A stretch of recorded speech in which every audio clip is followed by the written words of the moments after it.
Good morning and welcome back. It is the day before signing day. And so, by the way, Jason, this is your what signing day? How many of these have you done in your career?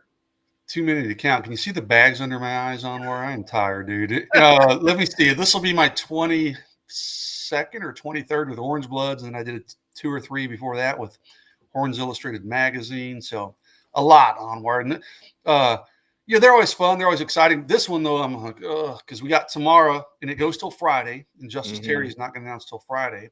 Oh. I'm like, oh, sweet. Then I get a little break. Nope. The portal opens on Monday. We got the SEC championship. I'll be helping cover from home, of course. You'll be there. But on Saturday, so no rest for the weary, my man.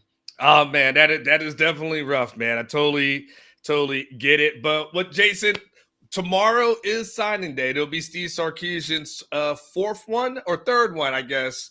Technically, well, fourth one, I think. Yeah, fourth one, because he gets the transition class, I guess, that he kind of inherits a little bit. So, so give me where it stands, Jason. Let's just start here. Any surprises that you think could go down between now and tomorrow, whether good or bad, Jason? The floor is yours, my friend. Yeah. First off, hey, Barb's in the chat. What's good? Barb's good to meet Barb's last week. He sat beside me, Barb's did, at Texas Card House and introduced himself. And then he said, oh, I'm Barb's 10. I'm like, oh, dude, why didn't you say that to begin with? you just blowed him off originally. Yeah, this is dude beside me. He's, oh, Barb's 10. Yes. Okay. That's how I feel when South End Zone Queen sits next to me. I'm like, who's this person? No, I don't think I've met South End Zone Queen yet. So you haven't? No, I don't. If I have, I'm not aware of it. So she's a trip. Okay. Well, maybe South End Zone Queen get her out to Texas Card House this weekend. But Anwar, to answer your question, yeah, dude, I'm expecting some surprises, some late movement. There was a decommitment last night. John Mills flips to Washington. That actually happened on Monday morning. He called Washington. And he told me about it, and it started to leak out a little bit Monday night. So we kind of mentally prepared everybody that a flip was going. Yeah, he was like, "Who the hell's John?" Barb's 10 said, "That's right." John Mills flips to Washington. Not unexpected, but it's not something we've been talking about for a long time. But there was always a weird vibe with that one because he never visited Texas after he committed in June. All these other commits have come to games, come to pool parties. He never came in, and every time I talked to him, he's like, "Yeah, I got to talk to my parents. Got things going on." So. But he always still loved Texas, but, whatever. He flips to Washington. Good luck, John Mills. I like him as a player. I like him as a kid. So, people in Orange Bloods are jumping on him a little bit. I'm like, dude, let's have some class. Just let the kid go off and hopefully be successful. But I am expecting some good news on more today. Okay. I actually checked this morning to see what time I need to be around my computer and be prepared. And I was told still undetermined. So let's just say that I do have a commitment story written and loaded in our Orange Bloods admin. I got a few of them written and loaded, but one is definitely set to pop today. I can't guess because you can't lie to me. But here's all I'm going to say. You don't have to say anything, Jason. Okay. But all I'm hoping that this story is, and I don't know. But I'm hoping it's San Antonio related. I'm hoping there's a reason. It's not. Oh, come on. Damn it, Jason. Let me stop you. I'm lying a little bit, Anwar. I've had that commitment story written for a long time, okay? So, but that's not the one I'm talking about. All right, then I don't care. Keep going then. Yeah, you're talking about Michael Terry. He's announcing tomorrow at 8:15 at his high school. Okay. And everybody's like, Sukamel, you going? No, I'm not going because we got a million other things going on. But Orange Bloods will have a presence there. So, that's a scheduled announcement at 8:15. I think Texas is in a good spot there. I continue to. Like I said, I've had a commitment story written for a long time, but I have not been told it's a slam dunk. And I don't think he's told the coaches either. So Texas and Nebraska still fighting it out there as we come down the stretch. But Yeah, dude. And we got a lot of guys that are Texas commitments that other schools are trying to flip. There's a lot going on. There's a couple defensive linemen. Someone mentioned just in the chat, Mike Torres mentioned Justice Terry. Excuse me. He's going to announce on Friday. And everybody's always just had him assumed, okay, he's going to Georgia. He's going to Georgia. Well, I reported in the War Room about 2.5 weeks ago, hey, don't sleep on Texas. They're going to really go swing for the fences on 5-star Justice Terry. Everybody assumed he's going to stay in state and go to Georgia. Well, Auburn's really trying to make a push there. I'm hearing Texas is still making a strong push there. Am I predicting Texas? Not necessarily. I still think Georgia makes a lot of sense, but Texas is making it interesting with, their overall presentation. Obviously, that includes NIL. So he is one of the 2 or 3 big fish Texas is really pushing for, and it's making an impact. So he's got till Friday before he announces. Common sense seems to think Georgia, but I'm not ruling out Texas. And I've been saying that for a few weeks now. Other media outlets are starting to come around too and say, oh, hey, don't sleep on Texas. I'm like, and people keep posting on Orange Blood. I'm like, yeah, I've been saying that for 3 weeks. I don't care what these other people are saying. Go back and read the War Room a few weeks ago. So, I'm keeping an eye on Justice Terry for Friday. And there's a lot of other stories. We can go through one by one if we want. Okay, so you've got at least one surprise story that might come out today. There may be a kid who announces today or tomorrow, right? Supposed to be today. Yeah. Supposed to be today. You got academic quotes and everything. That one's a done deal. He actually. I'm giving you stuff that I haven't said to Orange, but he notified the Texas coaches yesterday morning. He gave me commitment quotes, so we're ready to roll on that one. All right. Okay. All right. Where you have access to the Orange Bloods admin, you can just peek in there, right? So you'd be surprised after over 10 years all the things I don't have access to at Orange Bloods. I actually have. You guys I've never received access to the. If you go in, it's like if you're going in to post a story to the front page of Orange Bloods, there are 3 stories in there that are saved. I'm giving people way more information than they need, but they're saved as drafts, meaning they're not actually published. And those are 3 commitments. I have no clue what you're talking about. Like, I can go, when I click here, rivals. Okay, hold on. Hey, now do not say anything. But I've never noticed this before. Okay, hold on. There's 3 stories that are listed as drafts, and those are stories that I've got loaded. I just need to actually publish them. Well, hell, you can save something as a draft. Yep. Yeah. I never knew you could save anything as a draft. Yeah, just don't make the mistake some people have done in there. They mean to save it as a draft and they accidentally hit publish. Like, oh shit, I didn't mean to put that out there already. But yeah, my ass would probably do something stupid like that. I'm just gonna keep doing what I'm doing. If it ain't broke, don't fix it. Yeah, I'm gonna stay on Microsoft Word for the rest of my life. I'm not even an Apple guy. I'm so I use Microsoft Word, brother. There's nothing wrong with that. So there's something wrong with it. Like we have an Apple product for our entire life. Yeah. And then you and I we just haven't connected that one last thing because we're like, how do we type on this thing? Like, how will I type my stories? But yet I have an Apple product for everything else. So I don't get it. Good point. Yeah. Good all right. Point. Okay. All right. So we got you got one surprise coming. Maybe potentially a second. Michael Terry will announce tomorrow morning. So I have a better idea as relates to him. Any threats of losing guys? Are there any guys who are committed that were on potential flip watch for? And you already mentioned one. Is there anybody else that there's always been this Jamie French. Is Miami still around here? Like who does Texas need to fight to the end with? I know this is your show, but I love this comment too much. I got to post it. Omar's going to mess around and delete your drafts.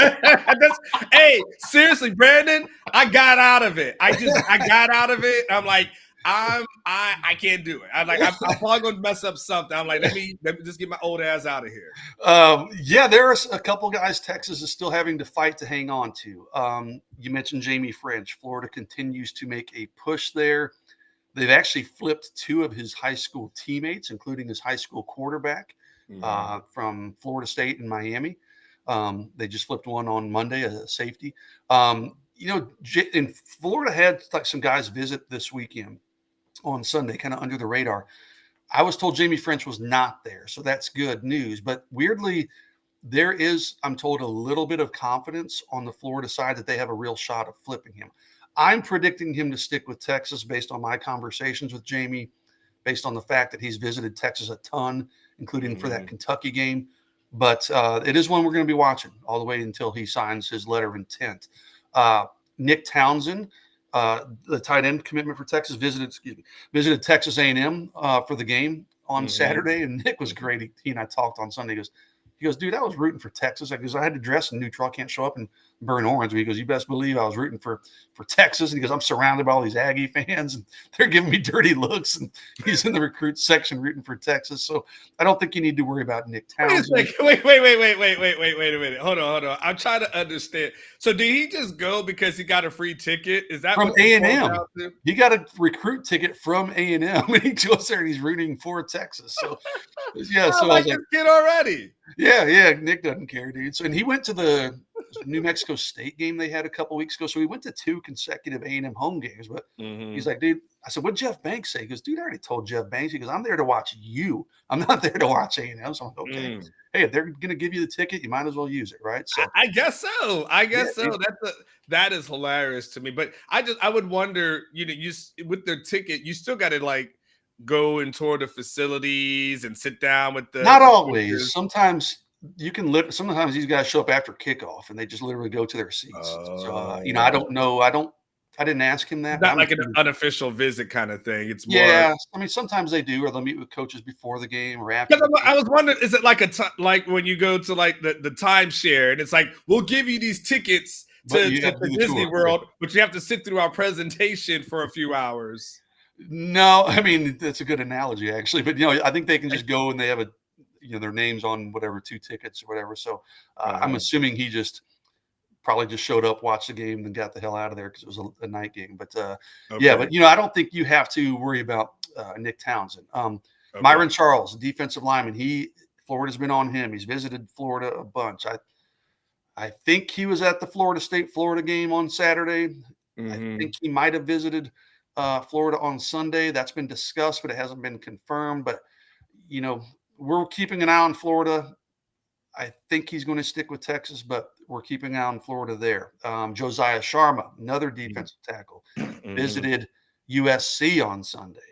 And Josiah never talks, right? So I don't have a great read there, but I know there are some nervous people in and around Austin that think, hey, this is something worth watching. I talked to one USC source or a guy who's connected to USC, and he was like, hey, I think it's just him trying to drive up his NIL offer, but he didn't have a great read on it either. So there's a lot of guys, man, a lot of, I didn't mention someone in the chat had asked, is Zealous Hicks jumping ship?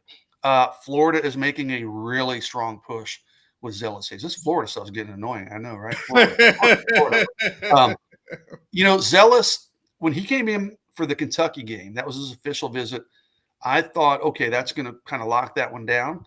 But I continue to hear that Florida, with Zealous, his name in particular, is being ultra aggressive, meaning NIL and other things. So it's one that I am watching closely.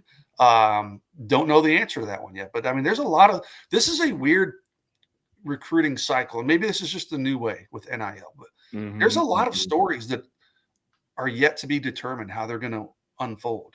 And there's a lot of mystery going into Wednesday, Thursday, and Friday even. Normally, I'm like, okay, I pretty much have a handle on everything when we're close to signing day. All these guys are locked in. But with all this NIL, I mean, some of these guys are still negotiating, or their agents or parents or whoever are still negotiating literally as you and I are sitting here talking, Anwar. So there's still a lot of room for movement. It is going to make for an interesting day tomorrow for sure. Did you mention Marcus Harris by any chance? No. Texas never. Early on, Texas was in on him. Marcus Harris, former Oklahoma commitment out of Mater Dei. He visited Texas a bunch, but I just don't think Texas is going to mess around there. I think they've got their receiver group. They're just trying to hang on to Jamie French right now. So Texas wasn't really a factor there. They kind of pulled back a little bit even before he committed to Oklahoma. So that would be a little bit of a surprise for me. Okay. That kind of just gets just about everybody there. I mean, I guess the kind of some positive news over the weekend, Jason, and it's not a major thing, but it still always helps that I think it was over the weekend that Jonah Williams kind of came out with an announcement that was like, I'm signed, I'm done, I'm Texas, so on and so forth. What did that mean to like have him done? And will Jonah Williams, Jason, to your knowledge, will he enroll in January and maybe have an opportunity to play for the baseball team this upcoming season? Yeah, Jonah tweeted that like, hey, just done, signing on Wednesday, done deal. So that was good news for Texas. Not that there was really any concern, but you still like hearing it, right, from a 5-star player. The plan is, for him to enroll in January, and that would make him eligible to go through spring football and participate with the baseball team. Now, he did have a clavicle. Why is Kade sending me a message? Just checking in. Does he not know that I'm on your show right now? You know what? First of all, this is what I deal with when I'm on the show. Is I don't know how many times people message me. I'm like, do you guys realize I do this every day? And it's like, it's like, hey, Catch, if you're not available, just don't be available. Catch, you're not even watching the show. Catch, if you were watching the show, you would know that Jason's on here live. Like, what's going on? Well, it's just like bing, bing, bing in the background, and so I'm trying to mute it, and I don't even know how to do that. But there we go. Jonah's going to sign. He had that season-ending injury. It was never specifically diagnosed or given the diagnosis, but I'm pretty sure what I was told, it was like a clavicle. Fractured clavicle, but nothing that was going to require surgery or it's going to be long-term. So what is his availability going to be in January? I don't know what the recovery time is for something like that. We'll see. But yes, he is supposed to enroll in January. Okay. All right. And that's good. And I'm assuming, Jason, the majority of these kids are going to be early enrollees. The majority of these kids will be there. Jason, most of them will. Interestingly, Nick Townsend, who we talked about earlier, will not be an early enrollee. But yes, the overwhelming majority of this class will be early enrollees. And I think people will always ask this question, Jason. If they early enroll, and I think Sark has usually kind of said, hasn't necessarily had them participate in practice, but if they're preparing for a game past, January, classes has already started, they could technically suit up and practice with the team, correct? They can, but like, for instance, last year there was talk about like Ryan Wingo coming in and practicing, Jarrett Gibson coming in and practicing for bowl practices, but college football playoff practices. But it ended up not happening. Texas actually asked those guys like, hey, don't move up here that early, and I don't blame them. I mean, they're like, hey, we are hyper focused on these college football playoff games, and you don't want to be taking practice reps away from other players and guys who have been there. That's not the time you want to be, taking reps away from more experienced players or even scout team players, honestly. So technically, yes, where they can move up in December and start going through bowl practices, and especially now, because that stuff can extend out till whatever, mid-January. So yeah, they can certainly be there, but people make a big deal out of that. But like, yeah, those guys can probably stand there on the sidelines and go through stretches and stuff, but they're not going to be out there going through like team drills and things like that, because they're not going to be a part of the game plan. So coaches are going to use every rep they can for the guys that are going to be involved in the game. I got to just do some housekeeping stuff just to make sure, Jason. Devin Sanchez, Riley Pettijohn, has the ship sailed on both of those kids as far as potential flips? Yeah, I don't think that ship was ever in the port with Devin Sanchez for Texas. I don't think it ever made it to Austin, period. It's been a couple of years since he's been on campus. Pettijohn, yeah, that ship has sailed. I saw like he or his mom tweeted something yesterday about his signing, and he came in for the Georgia game. And people kind of got excited, and I get it, but we kind of downplayed it even at that point. He came in with a couple of his cousins who are also recruits, and I just think he's pretty locked in with Ohio State. But, hey, I'll be checking around on that this afternoon to be safe, but it would shock me if it was not Ohio State.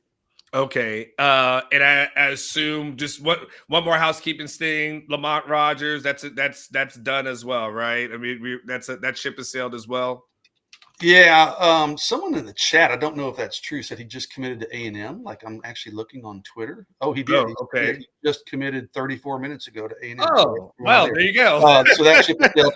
And people have made a big deal out of that. Like, Texas was never that big of a factor for Lamont Rogers, even before he committed to Missouri. That was a weird recruitment because um, it was Missouri, Texas A&M, and late before he made his commitment to Missouri, somebody in Austin said to me, like, hey, yeah, we feel like we got a shot here. And I'm like, okay, that's a new development. But then I talked to someone close to Lamont, and they're like, nope, it's going to be Missouri or Texas A&M. And then he goes to Missouri. Everybody knew he would probably wind up decommitting at some point. He did. Boom, now he commits to A&M 34 minutes ago. So. Yeah, someone asked a good question in chat. It's actually I don't know the answer, and I don't know if you do, Jason, but it relates to Jonah Williams. If he enrolls in here in January, which seems to be the plan, right? How does that affect as far as the major league draft is concerned? I mean, could he in theory enroll, get drafted, and then just leave? Like, how does that but if he's already enrolled, does that mean he's out of the draft? And I'm not a baseball guy, so I don't know how this works. I don't know the specific rules on that. I'm assuming he could still be drafted, and he could be like, "Hey, I'm dropping out of school." I'm assuming. I mean, it's not like it's illegal to drop out of school, but if you're already in college, then you technically start the clock as a freshman, right? Yeah, your college clock would start. But so then he has said that he's going to be a junior. Do what? Oh, I'm sorry. That would mean that he couldn't come out until he was a junior. I'm just asking. I don't know the answer. For baseball, yes. Yeah. Well. God, you know what? Now you're getting me confused. Football, yeah, you can't come out to your juniors. Baseball, I forget how many years you have to stay. I used to know that rule, but we need Zach in here for that. But the bottom line is he has said, hey, not interested in that. I'm going to Texas to play football and baseball. So I don't think the major league draft is a big factor, something to be worried about. Okay. All right. That's good, Jason. So no more real surprises. We've talked about Nick. We haven't even talked about Fasusi. I guess we should talk about Mike Fasusi. Well, I mean, my man Mike Fasusi, who's ghosting me this week, by the way. Oh, wait a second. You know what? Mike Fasusi always returns my call. My dude, my man. And now he's ghosting me. Yeah. That's probably not a good sign if he's ghosting you, by the way, Jason. I don't know that it's a bad sign. I just think he's got so many people calling him and coaches and reporters. And I thought I was special. I guess maybe I'm not. Well, here you are. And I kind of I get it, man. And I kind of expected it, honestly. But the deal with Michael Fasusi, obviously still committed to Oklahoma. Mm-hmm. I asked someone yesterday, a very knowledgeable source on his recruitment, what are the chances Texas can get him? And my response is on text message. The response was a simple 50-50. I'm like, oh, okay. Mm-hmm. Well, I said, well, okay, who's the main competition? Is it still Oklahoma or is it A&M? And this person was like, not really sure, but they do feel there's some thought that it's a 50-50 chance that Texas can get him to flip. Now, John Mills ends up flipping to Washington yesterday. I don't think that's tied in with Michael Fasusi necessarily, but I do think Texas has a shot with Fasusi, which is better than I think 50-50 is certainly better than where I would have put it a week or so ago. That's going to be a big NIL deal. Him, Justice Terry is going to be a big NIL focus. So we'll see what happens. I've heard some crazy numbers on Fasusi. I don't know if they're true or not, but I've heard some crazy numbers of what he's looking for and maybe getting right now in NIL. So Texas might have to break their bank, kind of go over that threshold of what they normally do if they want to get him, but we'll see. I've seen this question a couple times, so I'm just going to address it. Did the John Mills flip surprise you? Not really, Harish. John told me on Tuesday that he had flipped to Washington. He said, hey, don't put it out there Monday. Yesterday. Wait, what is yesterday? It was Tuesday. Yeah. He told me on Monday, hey, I flipped to Washington, but he said, please don't put it out there until I announce it on Tuesday night. So I didn't necessarily see it coming before he told me. but I knew it was coming before he announced. But when he told me, I kind of thought, okay, it kind of makes sense. Like I said earlier, I mean, he loved Texas, and it came down to Texas and Washington. He's got some family ties to Washington, but he never visited Texas after he committed, which I just thought was a little bit odd. I mean, he's got the resources to get back and forth from San Francisco to Austin, but never made it a priority to get back. So not a huge surprise. And I like John Mills. He's been one of my favorite guys to cover in this cycle. He's my new Michael Fasusi, Almar. Okay. So, I told John, hey, thanks for the heads up. And I was like, dude, I truly do. I hope he goes and has a successful career up in Washington, because he's been a real cool kid to cover. Can I? All right, I got to ask you a question, Jason. Okay, this is no disrespect to anybody. Usually when you say it's no disrespect, it comes out as a little disrespectful, right? But the Fasusi, and you started talking a little bit about the price tag, right? I think of Brandon Baker and the price tag for that, and he entered the season as a third string guy on this team, right? But then you got a guy like Trevor Gooseby, who was a 3-star that ends up being the backup left tackle, who's now the first man up on when Kelvin Banks is out. And now you look at it and say that probably is your guy at left tackle next season. I understand wanting to get and use NIL dollars to kind of get some of the elite of the elite, but is it possible that you can sometimes overspend for somebody because you can have a guy who might be a 3-star that just ends up being better than your 5-star? Yeah, and depth charts need to be taken into account also, right? I mean, Michael Fasusi is in the stands last week, and he sees what Trevor Gooseby does taking over for Kelvin Banks, and he's like, whoa, like the rest of us, like, whoa, that was pretty impressive. So does that hurt Texas's chances? Maybe. Does Texas look at it and say, hey, we don't need Fasusi maybe as badly as we thought, because this Gooseby guy is really, really good. I mean, is Fasusi going to come in and be a right tackle for you? Possibly. I mean, it's a good question. Do you overspend? Because let's say you give him 7 figures, and I've heard that the number's over 7 figures probably for what what it would take. If you give him 7 figures, meaning $1 million+ in NIL, well, what is if he sits there for a couple of years? He still may wind up being a first-round draft pick for you someday. He may be a top 10 draft pick, but he might still sit behind Kelvin Banks behind Trevor Gooseby for 2 years, right? So, yeah, it's a good question, and how they disperse those, I don't know. That's a question for the money makers and money movers. A guy like Justice Terry at defensive tackle, right? That makes a little more sense, because he could come in and be an impact player at a position where you have less depth and more of a need. A guy like DeCorian Moore, that makes sense, because he could come in and play right away for you at wide receiver. But at a potential left tackle, as good as Fasusi is, you've heard me say it, I think he's a franchise left tackle in time.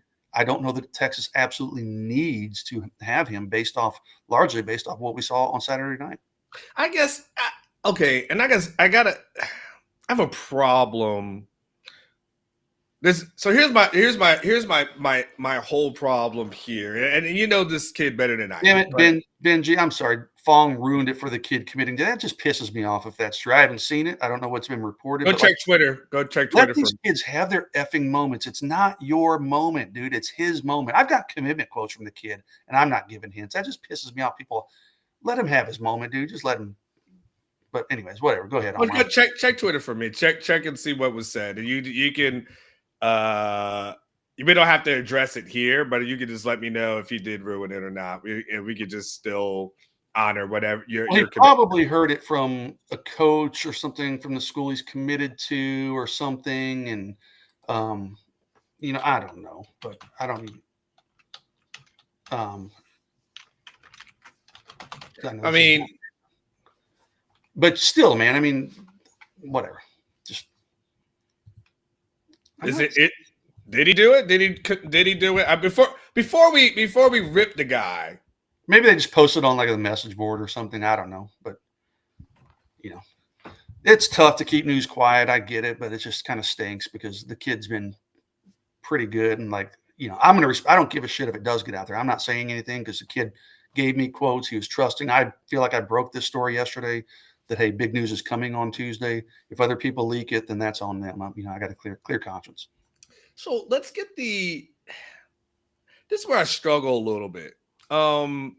When I hear something that says the kids are looking at the depth chart and they see who's in front of them, I just feel like as a competitor, Jason, you should always feel like you're better than the next person, even if you aren't.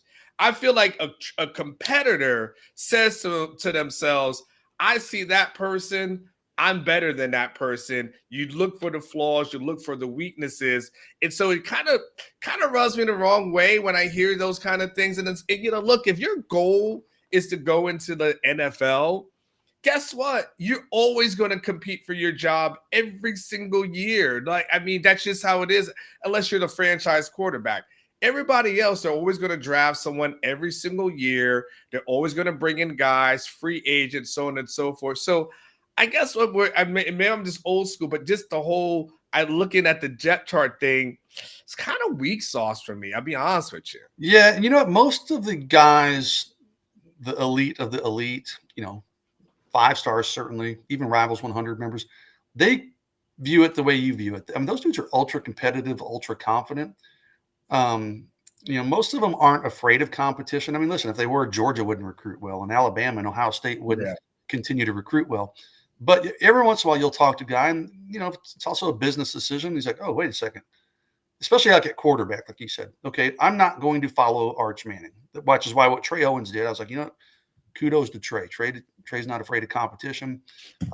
There were a couple guys when Arch committed. They're like, okay, Texas is out for me. But yeah, you'll find Arch Manning is sitting. Like Arch Manning is sitting for the second straight year. If Arch Manning can sit and say, I guess I'll have to wait and I'm not getting a starting job on day one, who the hell else can say I deserve a start on day one? Like Arch Manning looked, it's like Quinn. Oh, well, I mean, like, you know what I'm saying? Like Arch is Manning is sitting. Yeah. Well, Arch, he's unique and just, he's got good guidance. His people around him understand, like, hey, dude, maybe it's actually better for you if you sit for 1 year. I don't know if they wanted 2 necessarily, but each guy's a different case. Everybody wants to play early. Some guys don't care who's in front of them. They'll come into a stacked depth chart or a stacked running back room or whatever. Some guys are like, well, I'm not, I think I'm going to go where it's a little bit easier path to play in time. But I'm like you, dude. Give me the dog who those guys just don't give a shit who's on campus. They feel like they're going to go there and beat them out. Doesn't matter who's in front of them. Harish asked about Kade Phillips. Did you mention Kade earlier, Jason? No, Kade is currently committed to LSU. Texas is working hard on him. He was going to come in for the Kentucky game. He ended up not coming in for the Kentucky game, but Texas continues. They're still talking to him, still chipping away, and he's listening. Cade's he's interesting because let me give you a little backstory on Kade. He visited LSU in Texas, in June. It was down to those 2. Texas was his second official visit. He'd already visited LSU. He's leaving Austin on his official visit. I talked to Kade.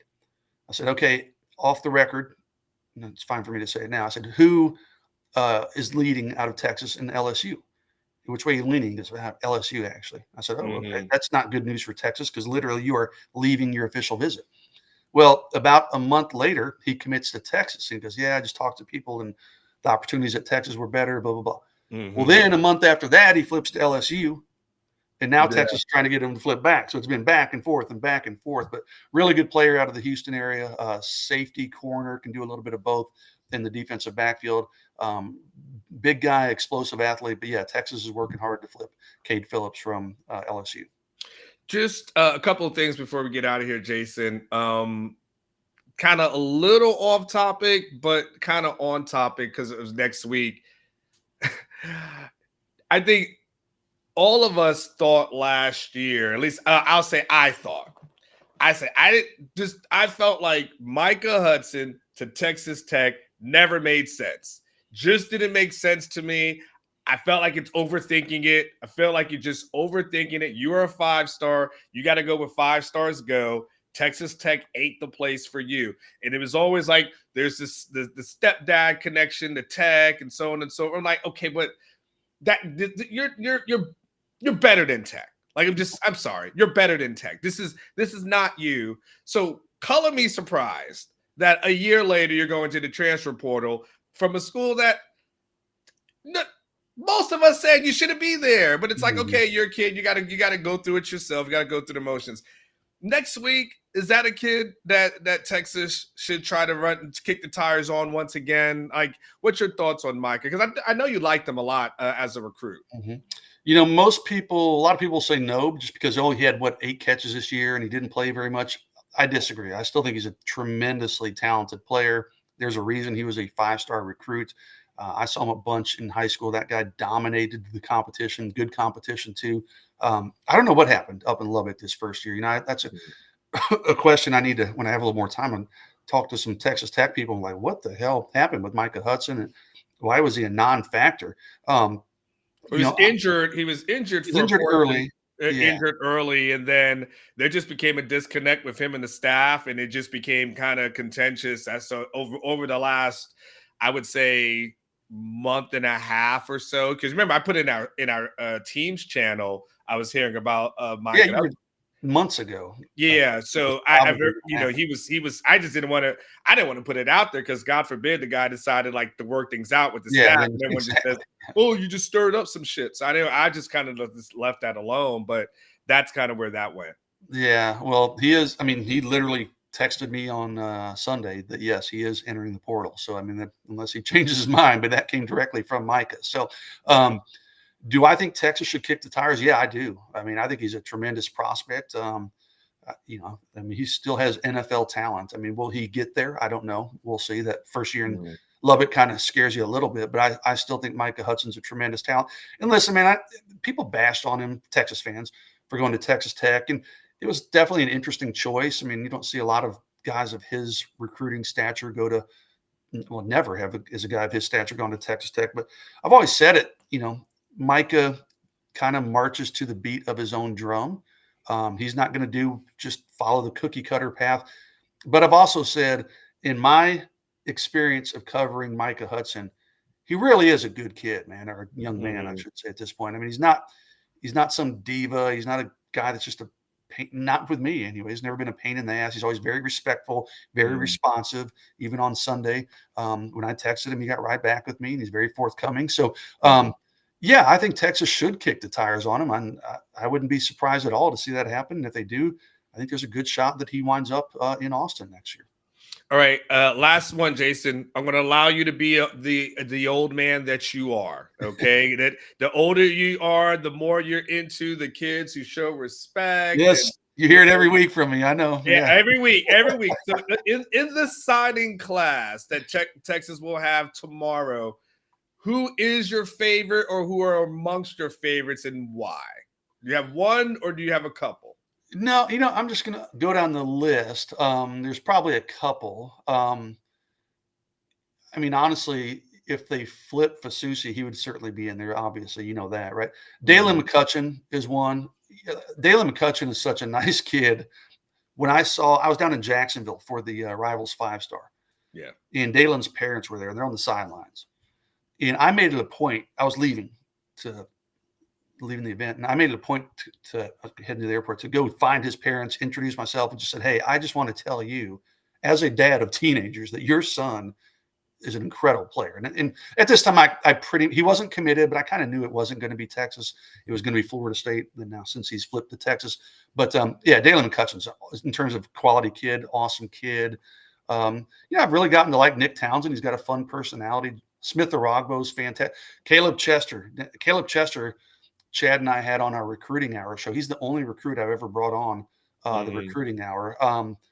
Lance Jackson's really good. Bo Barnes is like awesome, dude. Like someday if we ever need you mentioned, in fact, for our signing day show, I need to work on that. I'm sorry, but Bo Barnes would be a really good one. He's just a good interview and a good kid, and he's always available. So there's a handful. I always say I'm really fortunate. Texas really recruits quality kids, if they're kids that are just real pain in the ass, a lot of times Texas is like, you know what, you're not going to be a culture fit for us. So I'm pretty fortunate. Texas recruits a lot of quality young men, obviously quality players. So there's quite a few of them in this group. All right, Jason, get out of here, buddy. I'll see you in the next 20 minutes. Jason Sukamel from orangebloods.com. If you're not on Orange Bloods, shame on you. It's okay. There's still time to sign up. There's also time for you to buy a house, buy a crib before Christmas. Why not? Eric Sells Homes, DFW. Eric Torres, if you're looking to buy a home, sell a home, whatever it is. If you're telling yourself, you know what, maybe not at the end of the year, I want to get past the holidays, but starting next year, I've got this thing on my list that I want to get done. Eric Sells Homes is the man that's got you covered. Check out his Google reviews. Check out the Yelp reviews. Not just what Up tells you. I'm a Yelp person. I Yelp my life. Seriously. If you ain't on Yelp, I can't deal with you. He's got all the positive reviews. He's the person that you need to take care of, and he will take care of you. Eric Sells Homes, DFW. You know, tell me your uncle sent you. Tell him that you guys enjoyed it, and I appreciate Eric and everything that he does. I was talking to him a little bit over the weekend about just different things as relates to it. So make sure you check him out. And then, of course, check this out. I won that bet with the Opinion Sports Show. I got that $50. He sent me the $50 on Cash App. You know he's black if he uses Cash App. Anyway, he sent me $50. I'm sorry. Did I say that out loud? Anyway, he sent me my $50 that I'm going to go to Specs and get to use. So he lost the bet. We had a preseason bet. He lost it, and he paid up. That's the second time in a row he's made some bets with me related to Texas and OU. Second year in a row that he's lost. So I'm headed out to Specs on D'Angelo. Gonna buy me some tequila. We're probably gonna do some shots on Friday. Specs same-day delivery can save the day with our Specs app or online shopping. From world-class wines to hard-to-find spirits and craft beers to gourmet foods, delicious snacks, and spectacular sweets. It's Specs. Cheers to savings. Cheers to you guys in the chat. All right, look, we got the modcast coming up in the next 15 minutes, so I gotta get out of here. I probably should, if I feel like this and I'm getting loose lips, yeah. By the way, y'all should see me when I drink coffee. Y'all should see me when I have a couple of drinks in me. If I say even crazier stuff. My friends are always entertained. I can tell you like that. One day we're gonna do a happy hour and have a good time. I also next year we're definitely gonna do like all get together for like a women's basketball game and everything. All right, listen. Oh, snap. Kade Phillips just flipped to Texas. What? Hold up. What y'all talking about? I was just about to get out of here. Let's see. We were just talking about this. Let's see what y'all talking about. Well, damn it, man, Jason Sukamel. That just happened. How about that? Well, we were just talking about this. Hold on. Breaking news. Yeah. Well, hell yeah. Looks like, yes. There it is. Kade Phillips. He has flipped. We were just, man, listen. We need to talk about money, because if we can talk about Kade Phillips and then he flips, listen, God bless everybody in this chat with $1 million, because if we can speak Kade Phillips into existence, then I want everybody here to get $1 million. God bless them all. Kade Phillips, he's just told me he has flipped his commitment from LSU to Texas. So guess what? It looks like, let me just retweet this real quick. I see how hold on, y'all can see my stuff. I'm just gonna put boom. This is all live. This is all live. There you go. Well, guess what we're going to be talking about on in a little bit. Come back for the modcast in the next 15 minutes, because guess what? We're going to be talking about Kade Phillips. And we're going to be talking about your millions. Man, it's fun. Today's a good show, man. Hey, remember I always say live each day like it was your last, because one day it will be. So y'all take care of yourself. I'll be back in the next 15 minutes. It's already popping. Go ahead and do the damn thing, Sark.